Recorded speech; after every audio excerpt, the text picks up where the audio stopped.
Welcome back to BGS. Thank you so much for tuning in, and I'm so excited for you to dive into the episode with Nina Davuluri. Just a couple of disclaimers for this episode. The first being that we were actually not able to record this in person because Nina wasn't traveling to London anytime soon. But I felt like this conversation was a really important one to have, partially because it's something that's very relevant in my life, the way that I look at myself, the way I perceive myself, and how that translates into how I show up. And so I thought it was a really critical conversation to have this side of the new year, particularly because we're all going to be setting our goals and, our intentions for the new year, particularly around fitness, health. And secondly, we actually dive right into the episode without much of an introduction. But just so you're aware, Nina Davuluri is a former Miss America. She was crowned in 2014, so exactly 10 years ago. She's actually celebrating her 10-year anniversary this year. And soon after she was crowned, I'm sure we'll get into this in the episode, but she faced a lot of backlash from the people in her country, but also from people in India due to her skin tone. It was amazing to see the way that she handled it. I remember when she was crowned, I remember her dance performance to Dum Dana 10 years ago and how iconic that was for us as a community and as a diaspora to sit in front of her today and to see the incredible woman that she's evolved into and all the work she's done internally to become this person that spreads positivity and encourages people to just love who they are. And, we don't ignore the irony of someone who's used a pageant platform to get that voice to now share this message. But I guess once you're up there and you have that voice and that platform, then why not use it for good? And we dive into that in this conversation. So I'm going to stop rambling now. We're going to go into the conversation, but I hope that you gain something useful out of it, as always. And sending you so much love.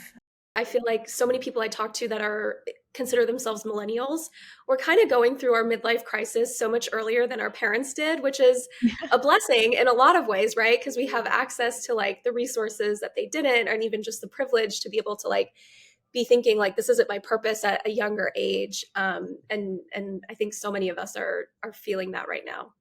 Yeah, absolutely. It's such a roller coaster ride as well, because I always see it as like, I look at my past through a different lens every year.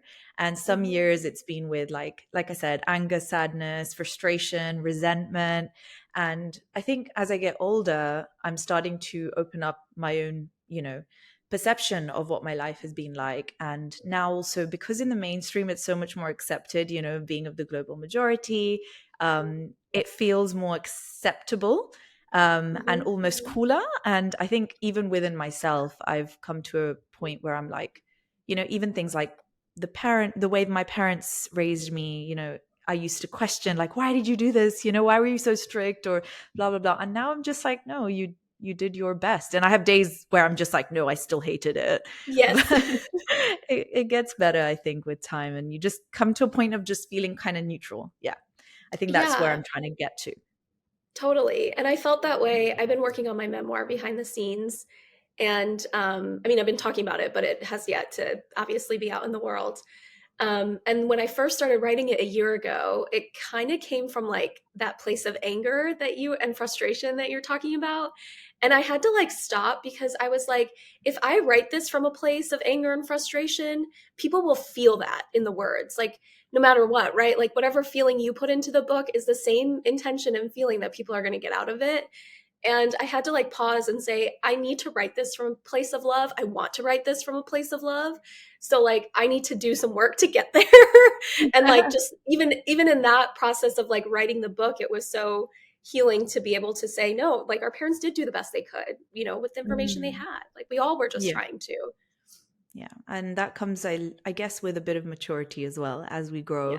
and have our own experiences, we also realize, like, especially, I feel this a lot with my relationship with my mom. I kind of feel, you know, a lot of almost like solidarity. I'm like, I get it. I almost feel like I would probably have been more lost and maybe, not done as great a job if I was in your position. So I also value like how much of a good place she was coming from, growing Mhm. up, even in the times where, I wasn't allowed to go on sleepovers with my friends, even though everyone Yeah, else was, or like I wasn't allowed to talk to boys because, it would distract me from my studies. So, yeah, totally get that. So I feel like we can, definitely talk about that over the next for hour or so. sure. But I would love to start out with just asking you maybe a slightly rogue question. But, Okay. what does it mean to you today to be beautiful? Oh my gosh, we have a whole hour to unpack this entire question, I think. Um, it feels so contradictory every time I say it comes from within, like beauty does come from within. And I said that when I was Miss America. I've heard that when I was a younger child, a teenager, a middle schooler, and I never believed it. Like, I truly didn't understand what that really meant until I started working on it myself. Because, when you win a title like Miss America, you feed into every single beauty standard possible. Like, I did ridiculous things to my body to become swimsuit ready. I put myself through so much in terms like physically, mentally, emotionally to fit and conform into this Western beauty ideal standard. And I thought that was just, and in terms of pageant world, specifically for Miss America, there is an interview portion of competition, and the interview when I was competing is worth the highest percentage in any category. It's interview and then talent. And so those are the two things that are the most valued. And then it goes into evening gown, swimsuit, and onstage question in that order of importance in terms of weighted categories. And so, they were essentially saying, like, yes, of course, like we value your interview and your talent more than we value what you look like in a gown or swimsuit. But at the same time, you needed to be all of those things. You had to have all of the other three things, or you weren't even going to be considered for the interview or for the job, if that makes sense. You had to look a certain way at baseline before you were actually considered. So, yes, there was a part of it that, of course, like I so believed deeply in terms of my platform. It was celebrating diversity through cultural competency. I went in wanting to be the first South Asian to win the title. So I was very clear with that, but it still felt like that was secondary to the physical image and the physical beauty that people first see. It was like, okay, it's great that I have that checkbox, but all these other things I still need. And it wasn't until 2020, with producing Complexion and the documentary, that I really started unraveling those beauty standards. And the first one it started with was colorism, and then recognizing, oh, this is so much more than colorism. It's actually every single beauty standard I have fed into. And on that topic, Nina, I know that you wrote to the CEO of Unilever. What actually spurred on that action, and do you feel like you had the support that you needed in the time? I love answering this question because I think a lot of times people think change happens in like such grandiose ways. And oftentimes it starts with you. Like it starts with one person. And that's like truly how a movement starts. And in terms of producing Complexion, which is on Amazon, it's available in the UK, so people can go watch it. It's available in the UK and US. Those are the only two countries right now. But with that, I remember the morning after I had won Miss America, there was a headline in the Times of India, and it said, "Is Miss America too dark to be Miss India?" And I remember like sitting there winning. And of course, like half of the world and so much of the Indian diaspora was so celebratory of my win, but there was still like this little underlying piece of conversation that floated to the surface. And I remember just thinking, seriously, like, still, like, this is still not enough. And I think the realistic answer is like, the proof is in the pudding. We've never seen a dark skinned Miss India. We've never seen a dark skinned Bollywood actress be celebrated or uplifted. It's still, colorism still very much exists there, whether people want to admit it or not. And even in filming Complexion, that was very clear in terms of the research when we were on the ground and the interviews we were doing. But for me, I realized, you know what, it's not about necessarily changing India or the ideology. Like, how do we change this in our homes? Because I realized that people who have immigrated to America or second, third generation Indian Americans or South Asian Americans, they were still growing up with this standard, even though their families had left South Asia. And like they were still saying, oh my gosh, like delete that picture, I look so dark, when I was in college. Or like I would hear guys in college, like the men in my college classes say, oh yeah, she's really dark, in a negative way. And so that was what was interesting to me, is that we still carried that with us when theoretically our parents came to whichever country in search of a better life, right, than they had. But these toxic ideologies are things that were still carried with them. And I don't think it was intentional, right? Like I don't think it was, I'm want to do this. It was just what they knew. It was just such this a normal conversation to have, like, don't go out in the sun, or oh, you'd be so much more beautiful if you were a few shades lighter. So we were all exposed to it because it was so normalized. It was never like a negative thing. It was just very much common talk, if that makes sense. Um, and so with Complexion, when we started filming, we filmed in January of 2020, and we were actually supposed to film a whole docu-series. It was supposed to be each episode was a different country, because we knew colorism existed amongst every culture. In the way it manifests is just very different, and it's very nuanced. And so I think unpacking those nuances was interesting to me. And unfortunately, COVID happened. So as we all know, the places we were supposed to film did not happen. But because we had this incredible footage from India, I started releasing those clips on my social media. And they started going viral, probably starting in May of that year. And then with the death of George Floyd and the conversations that America was having around race, and actually I think the world was really starting to have this conversation in a way that I could have never, no one could have ever predicted.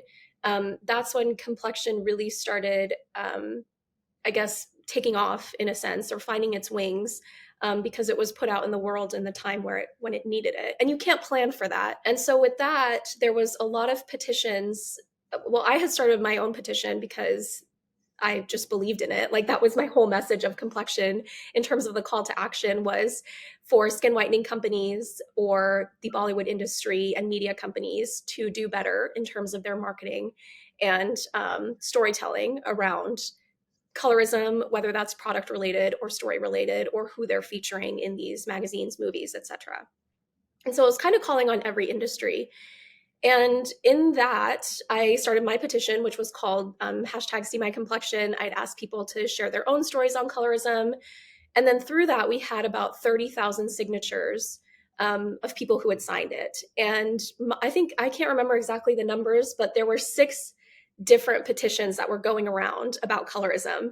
And I was like, okay, the one thing I know how to do well is organize. Like in terms of advocacy and activism, I'd previously worked with like the Obama administration. So I knew in terms of like grassroots organization what needed to happen.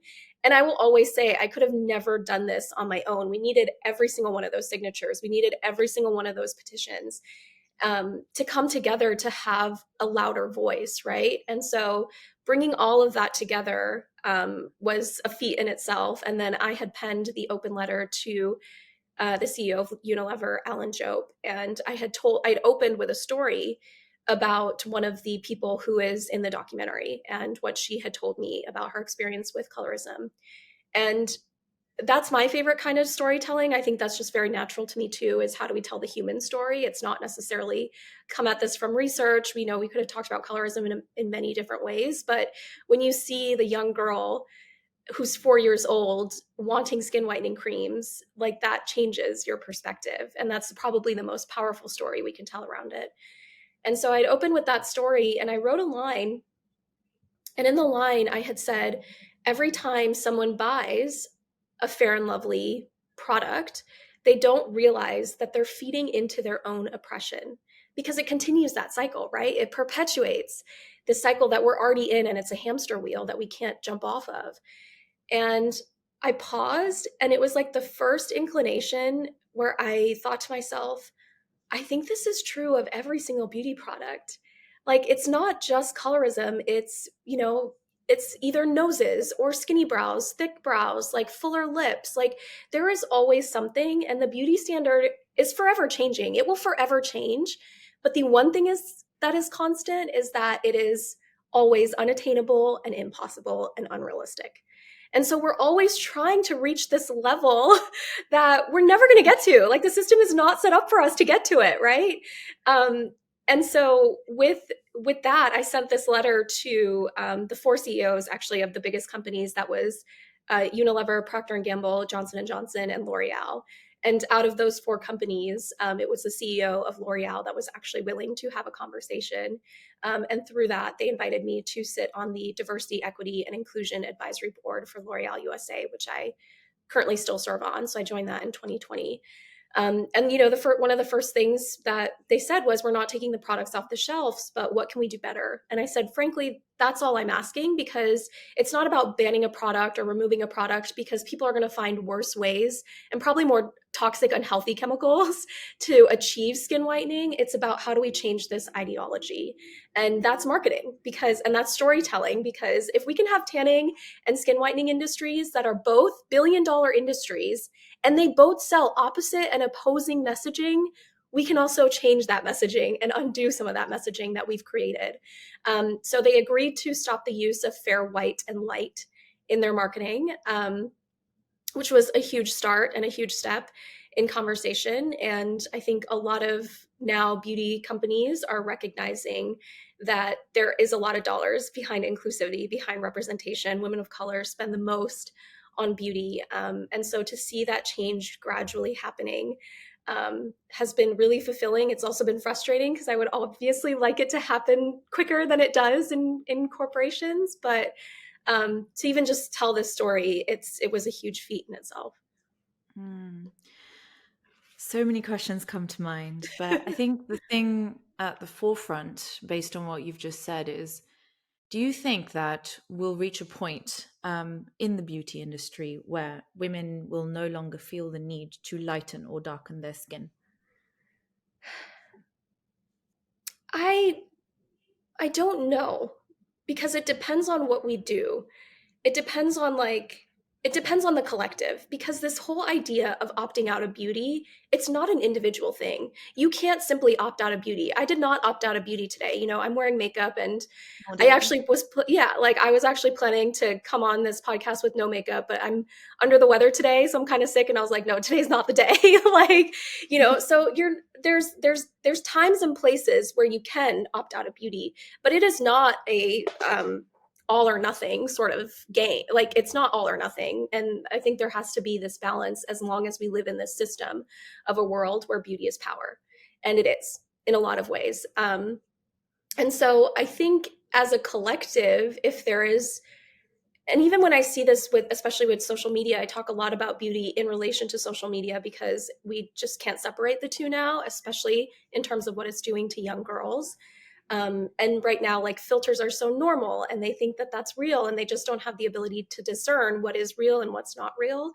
And the solution isn't telling your daughter or your teenager, or your son or child, that, oh, just get off these platforms, because then they're still having those same feelings of missing out, or seeing all their peers on it, or all of their other friends are, might be doing full faces of makeup, or looking a certain way, or getting the Botox and fillers. And when they're not, they still have that same feeling. So that's not the solution in terms of, like, this mental health struggle that we're all dealing with. It really comes from a collective. And there is 100% strength in numbers. And when I gave my TED talk, it was called The Cost of Beauty from a Miss America. And I gave that in 2022. And I said, I think the first step to really undoing everything that we have fed into is sharing what beauty has cost you. And I shared, beauty has cost me years of my mental health with anxiety and depression. It's cost me a lifetime of a raging eating disorder. It's cost me addiction. It's cost me so many things. And when we start sharing that, because everyone has something, if I was Miss America and I had something, if I'm deemed your ideal, like, everyone has something, no matter who you are, what level you get to.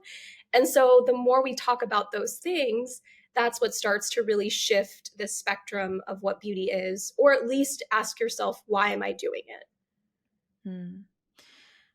I want to touch on pretty privilege a little bit, because I know you've said, this idea that, well, we can't reject, this huge billion-dollar industry that is the beauty industry, that there's so many, like, I guess, nuances to it, that one single person can't change, the way that a society perceives themselves. And that's also changing constantly, so we can't keep up either. But Mm-hmm. I think back to, baby me and, young me growing up, and I always wanted to be beautiful. And I remember I had thick eyebrows and I was like, I want to pluck them all off and I'll suddenly be beautiful. Or like, my nose is too big. Maybe if my nose was smaller, I would be beautiful. And I think that all came down to, how I perceived other people perceived me, which is like really weird to Mm-hmm. say, but I used to think if I'm prettier, people will like me more. They'll give me more opportunities. They will be nicer to me. Maybe I'll be perceived as more successful. Maybe that the opportunities will lead me to making more money. I don't know, whatever it is. And as I get older, I'm trying to challenge that belief system I've grown up with, and I've started learning to accept myself. But like you said, right? We both came here wearing makeup today, and there's a constant ideal that we're trying to aspire to constantly. Do you think that that ideal is actually a mirage? Do you think it's real? And if it is, do you actually think it's worth it? I do think it's a mirage because it's been created. We've been fed what is the ideal and what is not, and that changes based on your environment and who's creating these ideals. So I do think it's a mirage, it's an illusion. I will always say the morning after I woke up, after I won Miss America, you don't feel any different. I think people think that like you are going to feel like you're now, or even if you're like a queen or whoever it is, like Meghan Markle, like I don't think you don't feel any different than yourself because you're still your human self. Like something in you doesn't automatically change overnight. And so you still are expected to, there's almost this like expectation of, oh, I'm going to feel different. And if I get to this, if I win this title, I will feel a certain way. Or if I just lose 10 pounds, I will feel a certain way.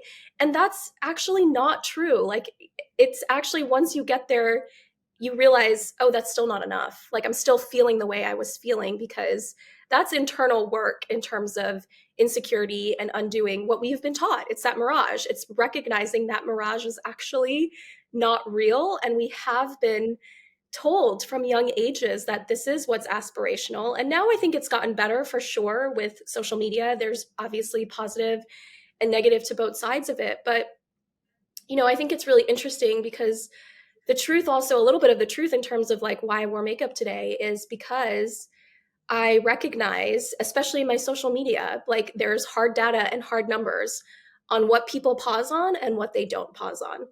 And Mm, almost, I would say at least like it depends on the message for sure. I don't want to discount the ones where I don't wear makeup because a lot of colorism things have gone viral and I'm not wearing makeup. A lot of certain social impact issues do, but I would bet more often than not, people are pausing on the prettier pictures or the prettier version of yours, or what you deem to be the prettier version of yourself. And for parts of that, like in terms of my own unraveling of beauty standards, I've recognized, okay, I'm no longer going to feed into this system. I'm going to outwardly talk about it. I'm going to share my journey as much as I can, but I also want people to watch this story. And if there's going to be a chance that people are going to pause and watch, if there's a certain version that feels to them their version of beauty, and I'm saying something that feels counterintuitive to what I might look like, there's also power in that.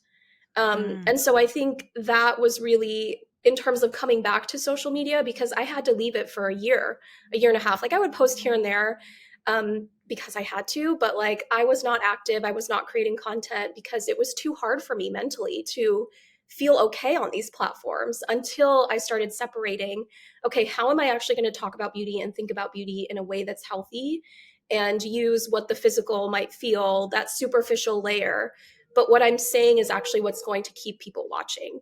And the depth of what mm, I'm saying is going to keep people watching, especially in a world of content that's just, you're so inundated all the time. Like people have mm, so many options, but I want them to stay for the depth.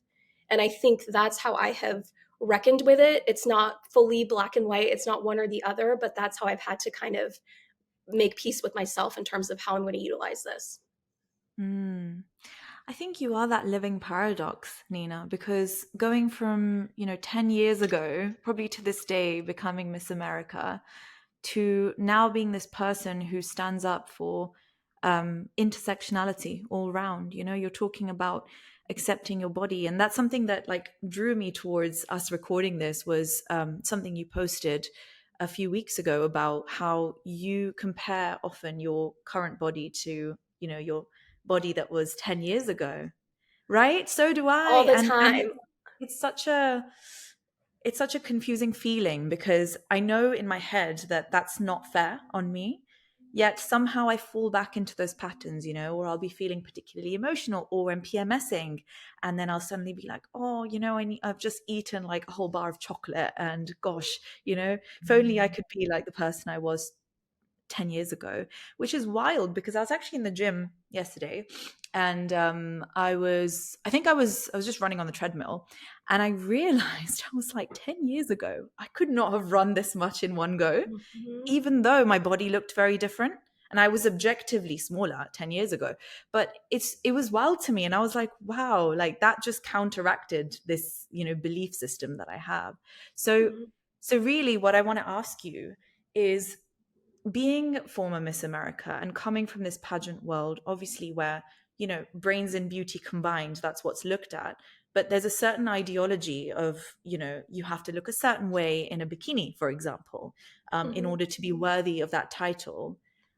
You have just said that you actually took that platform and now use it to kind of almost empower and let people accept themselves more. But do you ever feel like, that kind of confusion, or just like, oh, I got my platform through a pageant and now I'm using it to almost dismiss everything that a pageant represents? So talk to me a little bit about that feeling.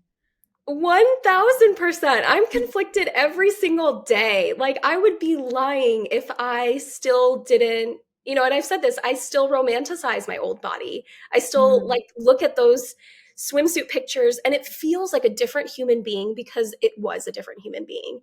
And I have to start separating my body from my mental state because I think that's so important, because that was like the worst self-talk I'd ever had to myself. Like, I remember when I was preparing for swimsuit, I would have pictures of former Miss Americas in their swimsuit on my refrigerator. So I would have to look at them before I even went into the refrigerator or pantry, both. I would have that Kate Moss quote, which like breaks my heart.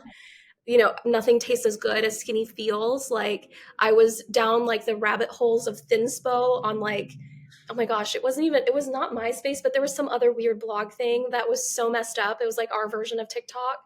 Um, and I was on those pages just so desperately praying and wanting to be thin and look a certain way in a swimsuit and feeling like this is the one thing that's in my control that is holding me back. And if I fix this, everything's going to be better. It's all going to be better. And the first year I competed for Miss New York. Actually, before I share that, I do want to talk about pretty privilege, because when I went to college, I had gained 55 pounds. And so, just like a brief pageant history, I started competing in pageants when I was 16. I was Miss Michigan Teen, and I was first runner up at Miss America Teen. So, essentially, it's like the teenage pageant system for Miss America.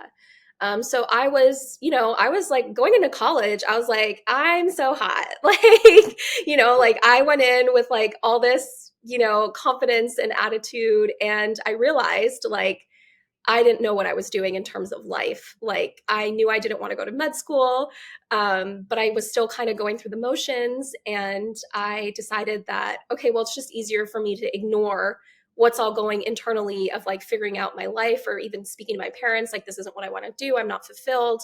I didn't have the words for that. So I ate and drank. Like, I went out and I partied, and I gained 55 pounds from my freshman to the end of sophomore year. And I, for the first time, kind of started not maybe not the first time, but the first time in a long time, I really saw pretty privilege through a different lens, because I was used to being treated a certain way when I walked into a bar, or being talked to in a certain way when someone was helping me. And all of that vanished overnight. And it was kind of this feeling of like, oh, I still think I'm a size whatever, but now that I'm not that, there's what's my value in the world.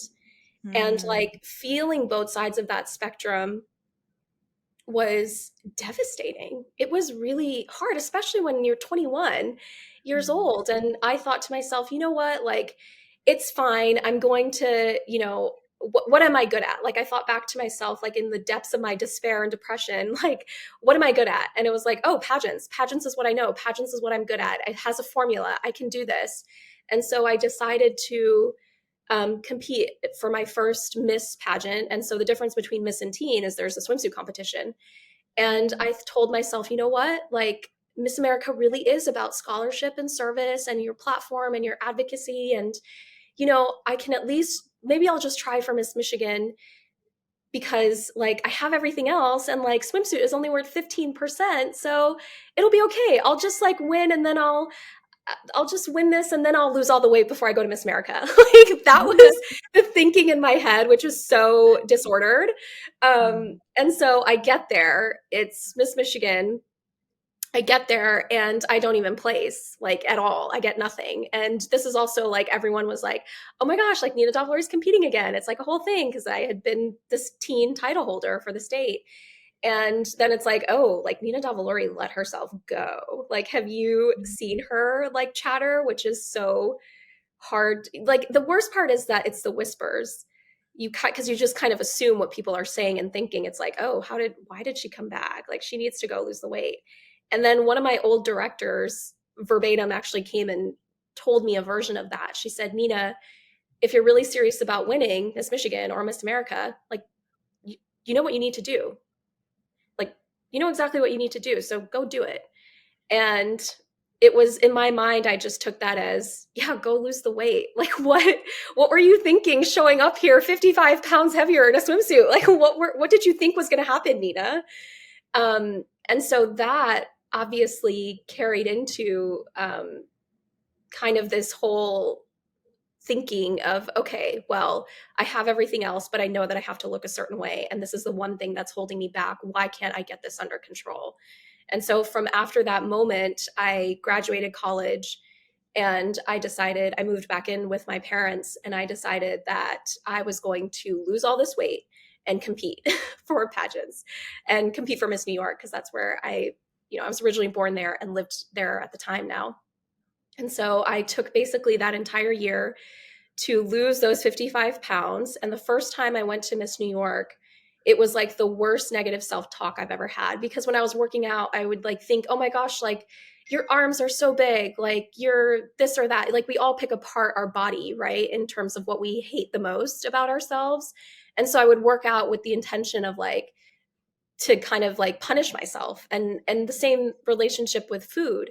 And so when I get to Miss New York, yeah, I had like abs and I looked great in a swimsuit, but I had zero confidence because like that negative self-talk adds up.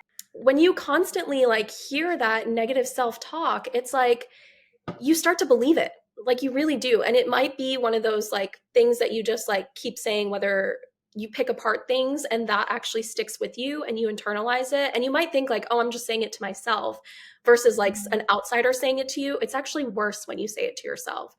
And that I took into Miss New York, and I just felt that year I placed second runner up to Miss New York. And so I think when I look back at those pictures of how I was doing or who I was, like mentally, I wasn't happier because I looked great in a swimsuit than I am now. I mean, by any means. I wasn't even close to like, my mental state was so terrible when I looked a certain way that America deemed pretty.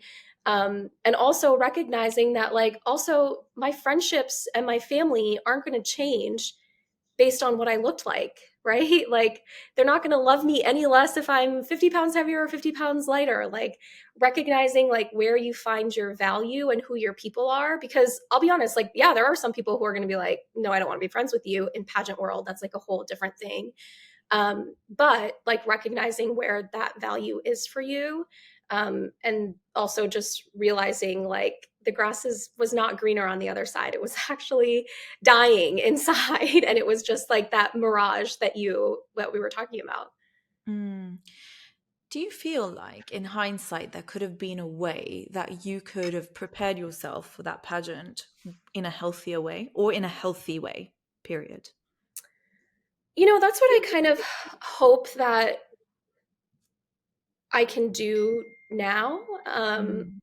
And I think that's a large part of why I'm sharing my story about this, is because everyone talks about the positive side of pageants, and you defend, if you're in pageant world, you're defending it, right? I feel like I was constantly defending Miss America because there are good things that come out of it. I've learned so many incredible things in terms of communication, speaking, like, yes, all of that is important.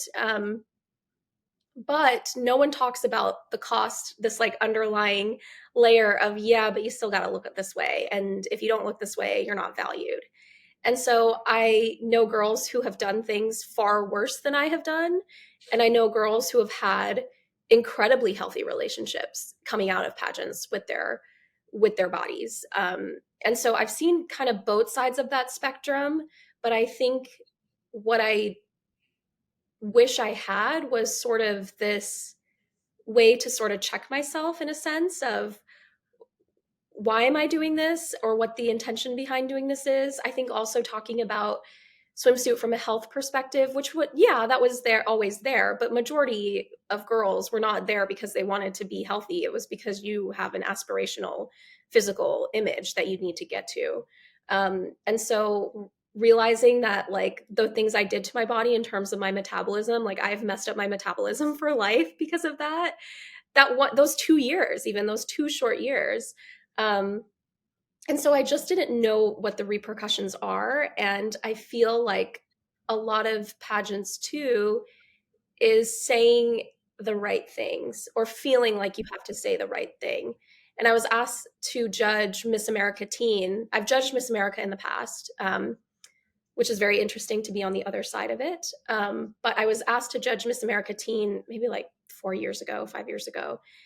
And it was as I was kind of on this journey. And I thought to myself, I have no business giving a teenager a score of 1 to 10 on their interview. They don't know what they're saying. Like, they're just saying the things that they think are going to get them to win. Like, I certainly did that at times, right? Like, you heard something that sounded good, and I was like, yeah, I can say that and make it mine. And the judges are going to love me for it.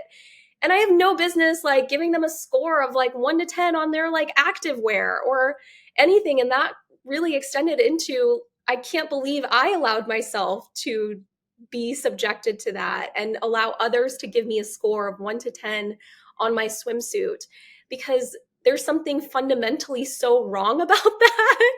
But at the time, you don't, we're just taught that, like, there's one winner, there's one crown. Like, how are you going to get there? What are you going to do? And people will go through a lot of things to get there. 10 years on from winning the title, do you feel like you find yourself still defending this world? No, I definitely don't feel like I defend it. I will always say, yeah, like I wouldn't be able to do the things that I'm doing if that hadn't happened. I have to recognize that Miss America gave me a platform that I didn't have before. Um, but it doesn't mean it was all good. And for years after, I would say at least like 6 to 7 years after, I think I really only started talking about it. It was really my TED Talk, which I gave 2 years ago now, 8 years after I won Miss America. I felt like I could finally actually speak up and say the truth behind what had happened, and what I had done to achieve these things that were just unrealistic. So now I think I've just gotten far away from it in terms of not having to defend it, because it's always going to be a part of me. It's forever going to be there. It's like those parentheses, like Nina Davuluri, former Miss America. Like, I've had to grapple with that too. But it doesn't mean that, what I thought then is what I think now. And we shouldn't. Like, we should always be changing, evolving, thinking differently about things. And I think that's what happened on my journey. But it's interesting because I do want to acknowledge, like, I will still, and this is something that I don't talk about often, but it's interesting to me where I think it's generational too. I grew up in a time where Miss America was in its like peak heyday. Like, Miss America was a celebrity. It was a time when it was the Super Bowl, Miss America, and the Oscars were like the main live TV shows that you could watch on like a mainstream network from like the 70s to like 90s, really. And so I kind of grew up with a different illusion of celebrity of what Miss America was. And now I don't think that exists anymore. And frankly, I just don't think pageants will exist in 5 years because it's hard to find what is the version of today's young person. Um, and there hasn't been anyone to quite be the right person to tackle that per se. And so, but I would recognize in former older pageant title holders, not only Miss Americas, but like Miss USA's, Miss India's, whoever you want to call it, that was their identity. Like Yeah. that truly was their defining moment and identity. And they were able to rest their laurels on that. Like, and I remember feeling I don't want to be that person. And there's no judgment in being that person because I think they're quite happy. But I was like, I can't let a title define me. Like, I don't want one thing, one moment to define my life. Like, how am I going to make this? How am I going to find Nina again? Like, how am I going to Mm. get back to her? And like, who is that person? Because I had been this pageant person. And so finding my voice after Miss America took like 8 years, honestly, and a lot of soul searching along the way to get to this point of like finally speaking out. Mm. I want to put a bit of a positive spin on this because I know we've spoken about how parts of, winning this title and becoming, I guess, Miss America and also discovering yourself, there was a lot of difficulty. But I'm sure there was a lot of love that came your way. I mean, I remember when you won the title, and I remember your Dhumtana performance on, I think it was on Instagram that I might have seen it, or maybe somewhere online. And I know everyone I know had seen it. Everyone was talking about it. We were raving about it. Oh my God, there's an Indian Miss America. This is unbelievable. Um, what was that kind of positive side of it for you? And Yeah, also, I think the follow-up question to that is, how do you think you being in this position has opened up in some ways the gates for a lot of younger South Asian women and Telugu women as well, yeah. specifically? I wasn't able to see the impact I had until many, many years later. I think I honestly really didn't start recognizing it even until like this past year. Like, even when I competed at Miss America, it was live on ABC, and but it still wasn't what it was. So I always kind of was like, oh, Miss America is like a cult following. It's like a cult pageant following. That's it. Like I'm part of this cult, and that was just the way I viewed it. Like I never considered Miss America a celebrity. In my world she was, but like not for outside of America, I guess. So I just never really did it for fame or for notoriety, which again, the intention changes everything. Um, and so I think in entering it, like I had been so focused on wanting to be the first South Asian because I had so many experiences along the way, and recognizing that this is a very tangible thing within reach for me. But I never thought about what would happen after if I actually won. Like I like thought about and I dreamt about like the winning moment, but I never ever considered what would happen afterwards. Like that just it stopped there. And then when I didn't consider it until it started happening in real time. Like I didn't think this was going to be a big deal. I didn't think the Indian community was going to be so proud and so receptive and so celebratory in the way that they were.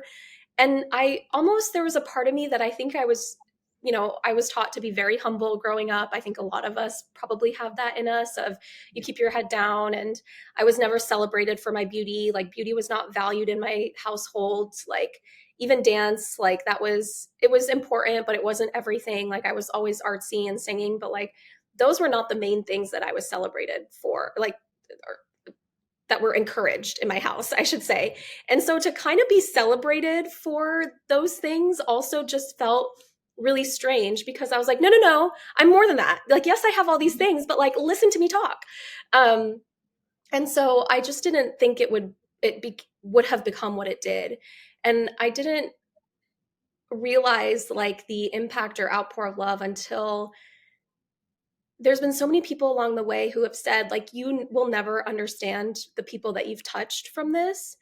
And I think it's I think one of my aha moments, which was with Bridgerton, and I'd known the writer on Bridgerton, and when I first saw the casting, I was over the moon, like overjoyed, to see Simone and Charitra in those roles, and like it was just such a beautiful moment for all of us to have a mainstream show like that, right, where we were truly represented, like us dark skinned Indian women were represented, and I think maybe a year ago, or yeah, I think a year ago now, Charitra had actually reached out, and she said, and she'd seen Complexion, and she said, I just want to thank you. I remember you winning, and it had a huge impact on me and my self-confidence. And I was just like, I'm so proud of you.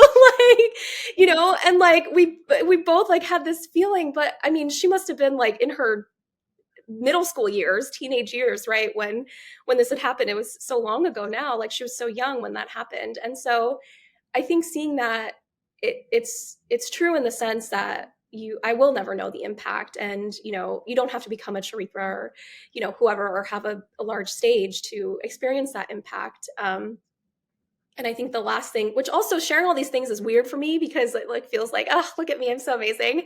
But I think another thing I will share one more thing that was very like a big moment for me, was actually this past week. And I was hosting like a giveaway on my Instagram, and someone had commented, oh my gosh, like I wrote my Harvard essay about you.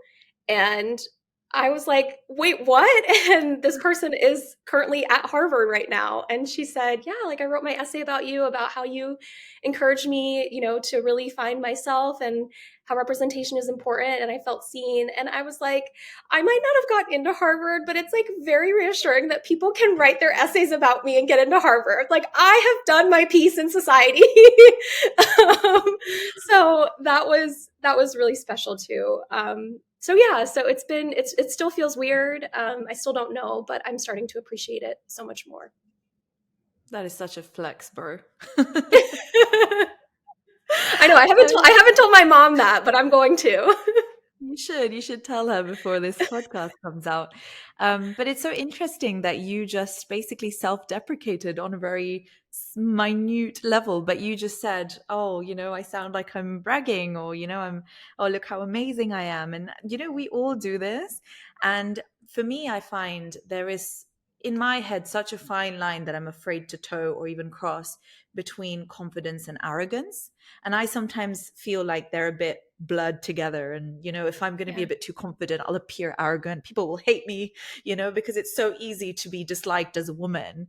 I wonder, have you ever had those kind of thoughts of like, if I put myself out there too much, or, I mean, you have been out there for so many years now, but do you ever wonder, like, am I appearing arrogant? Do you ever second guess yourself and what people are going to think about you?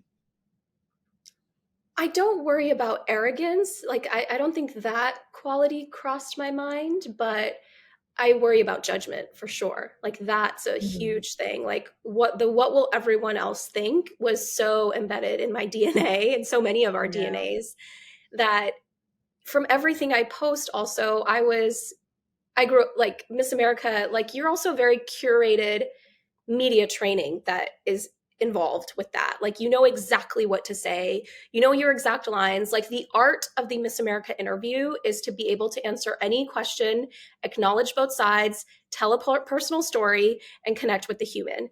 Like, that is the art of the interview. And it's hard. It's hard. I will say it is not an easy craft. And so I always knew what to say it, how to do all those things. But it was to a point where it wasn't authentic, if that makes sense. Like, yes, there were parts of me and it was real, but it was still, there was a wall. I think that's what it was. There was definitely a wall. And it wasn't until recently, over the really this past year, since I moved into content creation, of like, what do I really want to start putting out there? It's like, okay, I have to get rid of this wall, and being able to get rid of that wall requires you having to also take in judgment, and that's going to happen no matter what. And the letting go of caring about what everyone else thinks is honestly the most freeing feeling I have ever had. And that wouldn't have happened if we haven't gotten to touch on this yet. But I started sharing my sober journey, and this is why I talk a lot about mental health too. And I started sharing my sober journey in May of this past year. It was the first time I really shared that publicly with the world. And I'm 3.5 years sober now. But I think through that journey, that was like the sober community is one of the most beautiful communities I've been able to be a part of, because there is like no BS with them. Like they immediately can tell if you are like lying, like you come as you are. No one cares who you are. Like you are just a human being trying to get through this day. And so learning that was honestly, I mean, if I hadn't gotten sober, I wouldn't have been able to let go of what everyone else thinks. I firmly believe that it's one of the best decisions I've made in my entire life, was going through that journey. And I mean, it's going to continue lifelong regardless. But yeah, so I think I was able to, there's like, it creeps in because you're human. So like, yeah, every time I post or share something, I'm always like, oh, like, but when it's actually kind of that feeling of, oh, because I've been so curated in the past that I need to feel like I'm doing it the way that I want to do it. I mean, I see you out there on social media, Nina, and I love to see it because you're out there with your natural hair. You're talking about your sober journey.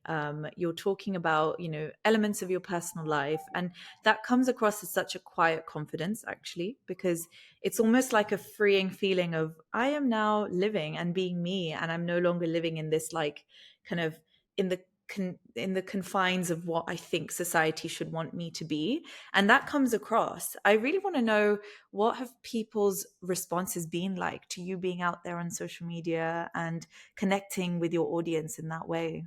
Really, I mean, this is the positive side of social media that I'm finally seeing. I always struggled with social media, because there was a little bit of ego involved with that as well, because I think, even when I won Miss America, Instagram wasn't what it was. Like it was 2014, Twitter was in its peak heyday.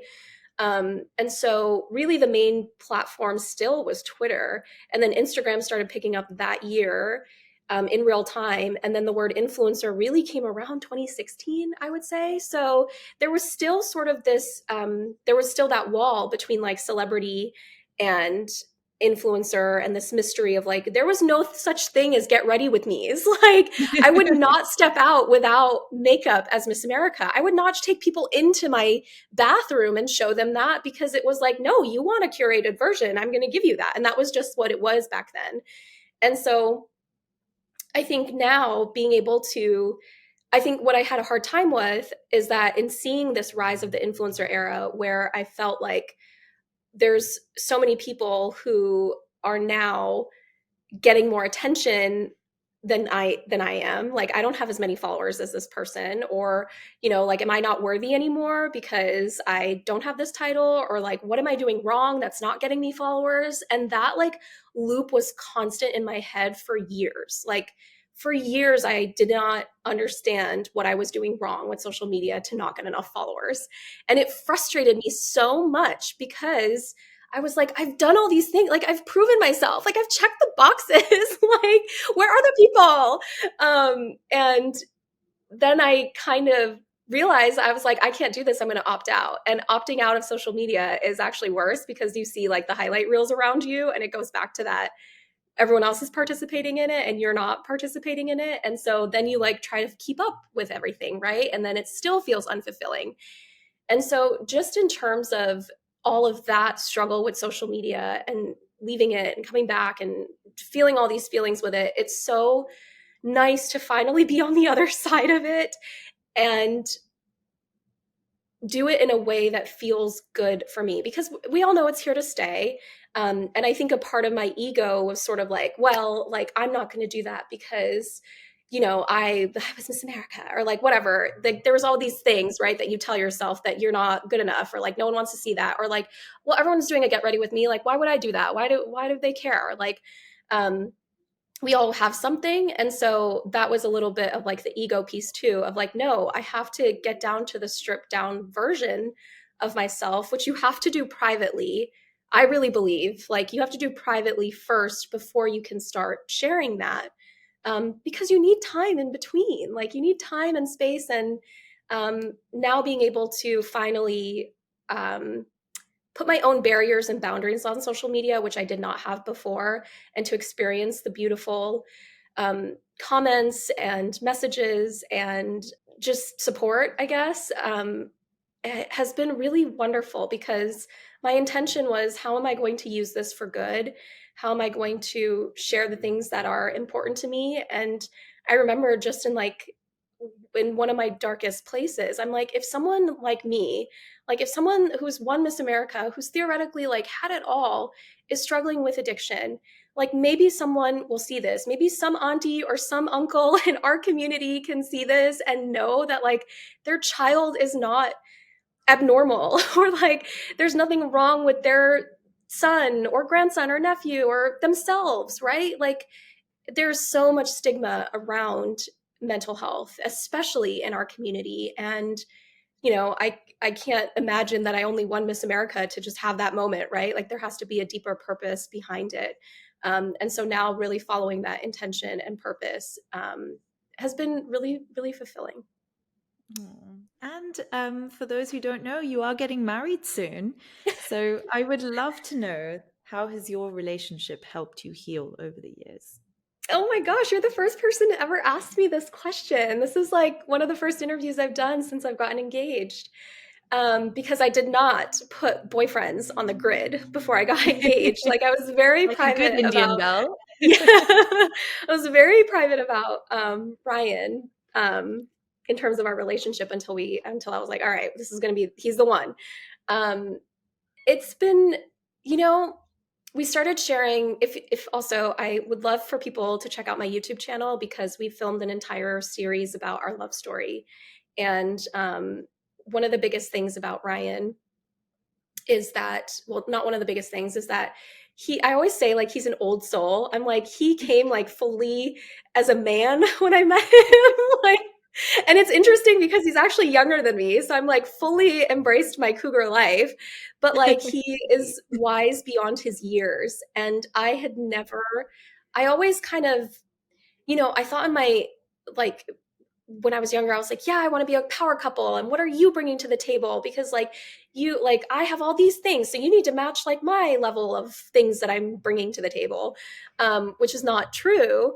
And when I met Ryan, all of that changed without me realizing it in a lot of ways. And one of the things that we'd actually just shared in our story that came out a week ago, is Ryan has a condition called Usher syndrome, which is a combination of hearing loss and vision loss, and it's degenerative hearing and vision loss. So he has a cochlear implant in one of his ears, and he has essentially lost his peripheral vision. So the way he describes it is, it's as if he's kind of looking through a straw. So he can't see peripherally, and that worsens over time. And so when I met him, I think, we didn't start talking about his condition until probably our fourth date, really. And then we didn't really dive deeper into it until months after. But in that process of us dating, I think, to answer your question in terms of healing, my biggest fear with any relationship was that people would never love me for me. Like I always thought, there was always this thing in the back of my head of, are they just going to like me for the way that I look, or be like into just like the Miss America thing? Is it the title? Like, are they actually going to really love me for me? How will I ever know? How will I ever know that? Like, I just never thought I would know that with certainty. And a part of being with Ryan, especially in terms of his vision, that's not the most important thing to him. It's very much like finding someone, like what's so important to him is finding a partner that is intellectually, emotionally stimulating and capable. And people can say that. And I don't want to discount that people who say that aren't genuine. But with Ryan, it felt so safe and so genuine. And it's not even, take the vision out of it. It was beyond just a superficial physical relationship. It was very much like the truest, most pure emotional connection that I've had with someone. that I just never thought I would find because, yeah, I think that was my biggest insecurity too of like, and then that allowed me to actually be me, which I was like, you're gonna have to listen to me for a long time. So you like what you're hearing? I don't know. And and I think people will say like, I've read a couple comments that are like, oh, it's like so brave or like courageous for you to share this story and like, thank you for sharing this. And I'm like, honestly, like I don't want to be viewed as this like, oh, I'm such a great person. I'm like, do you know what Ryan has to deal with? I'm like, I have a lot to handle. And so it's been really fun to start sharing those pieces of us as well, because I'll always say like my journey that especially in the book that I've been writing, which is still a few years out, but that book and that piece is really part one of my self-love journey. And then the next book is really going to go into like finding love. And part of like that story now is out on my YouTube channel. So yeah, I'm really excited for the future. Like I can't wait. Oh, congratulations, Nina. And I wish you all the Thank you. happiness. And I was just, as you were saying this, I was just thinking you know, what more of a, I guess, real way to dismantle this idea that outward beauty is the only thing that matters than to be with somebody who can't see you in HD and has to probably deal with your personality most of their life. Not that your personality is questionable in any way, Nina, but I think, it heals me to hear that, because it's like ultimately, yes, like outward beauty can be that initial gateway to get to know someone and like see that appeal, but ultimately it's so much more that actually keeps you with that person, or just keeps you in that friendship, or keeps you in that job, or obviously, but we always think of just that initial layer and put so much emphasis on that, and put so much money as well into, making sure that we're palatable. But I feel like I hope this conversation helps people listening, and hearing your story helps people who are listening. And I would love to ask you if, next year's Miss America was Desi, or, there was a Desi woman or young girl going for that pageant next year, what would you say to her? I would say be yourself. I mean, Mm. it's so much easier said than done for sure, but I think some of the best things about my year was that I was unapologetically Indian, even going in with doing a Bollywood dance. And to me, I was lucky. I grew up in a very small conservative white town, but I grew up with amazing good friends who were always curious about my culture, wanted to learn more, like loved when I danced, so I was very lucky that even going to Miss America, it didn't feel like I'm doing this thing that's not normal. Like it just was so who I was. But I think, that aside, it's like be yourself. I was unapologetically Indian, but also unapologetically American. And I talked about the struggles of growing up Indian in America and the household differences, the cultural differences, everything you talked about too, right? Like the boyfriends, the sleepovers, like so much of that was part of who I was and the conversations I wanted to have. And, I think now I would assume that she's probably going to be Gen Z if the next person to win Miss America who's um, South Asian, which I do hope. I want a sister. Like I want this to happen. I think it's going to be a very different feeling because I hope that she's had a lot more people in her life to see that this is possible. It's normal. And I think just like the story behind recognizing your individual story is the most valuable thing you will ever have. So share it. Like use this opportunity to share it. And I say that to everyone. You don't have to be in this America to share your story. Like I fully believe that we all have a story and it's kind of our job and sometimes our responsibility to tell it. And yeah, that's the kind of my message to everyone. We're all storytellers. Amen to that. And the last question I ask everyone, which I'll ask you as well, Nina, is what do you have strong game in? I have strong game in breaking the mold. I have always been the black sheep in my family. I have never done things that were traditional. And my life is so full because of that. Like it hasn't been easy. Then there's hard things along the way, of course, but it's been incredible what I've learned from it and what's happened and the experiences. So follow your intuition, break the mold, do your thing, do you.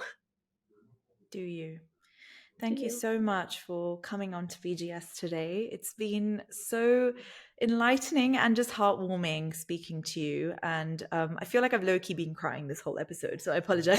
But it's felt really safe. And I feel like a lot of things that you discussed will maybe make someone else feel very seen in a time, maybe in the day or in the month or in the year, where they're feeling very vulnerable. So thank you for what you do. Keep doing it. Thank you. Thank you for what you do. I was so happy when we decided to do this, and your message on Instagram was so nice. And I mean, I will always say, especially as a filmmaker, I understand that creating the safe space is a two-way street between the person interviewing and talking. And so I want to thank you for also equally creating that space for me to share. Hi, me again. Just wanted to say thank you so much for listening to this episode of Brown Game Strong. I hope you enjoyed it and got something useful out of it. If you'd like to stick around, then please hit subscribe if you're listening on YouTube. And if you're on Apple Podcasts or Spotify, you can click follow to get updated on all of the latest episodes. It helps me immensely in continuing to bring you more exciting guests and interesting stories so that we can continue to learn about all the awesome work that's happening in our community. Thank you for your support. It never goes unnoticed, and I look forward to seeing you in the next episode.